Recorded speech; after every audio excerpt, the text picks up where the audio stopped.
పిండి దీపాలు, బియ్య పిండితో మనము 2 దీపాలను తయారు చేసుకొని ఆ 2 దీపాలని పూజ పూర్తి అయిపోయిన తర్వాత వెలిగించి మనము మన సౌభాగ్యం కోసము, తర్వాత మనకి అన్యోన్య దాంపత్యం సిద్ధించాలి అని మనస్ఫూర్తిగా గౌరీ దేవతను ప్రార్థించి పూజ చేసుకుంటే తప్పకుండా మన సంసారము చక్కగా ఉంటుంది.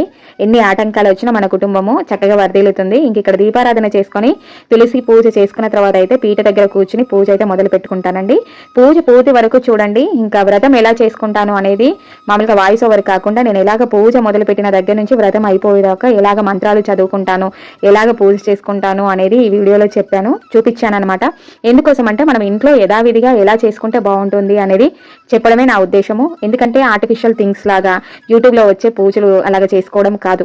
మనం ఇంట్లో ఇలా శ్రద్ధగా భక్తి శ్రద్ధతో అమ్మవారిని ఏ పూజ అయినా సరే, వరలక్ష్మీ దేవతని కానీ, లక్ష్మీదేవిని కానీ, గౌరీ దేవతని కానీ, దుర్గాదేవిని కానీ, ఏ దేవతనైనా సరే మనస్ఫూర్తిగా ఇలాగ ఆరాధిస్తే తప్పకుండా మనకు అనుకున్న కోరికలు అనేటివి నెరవేరు.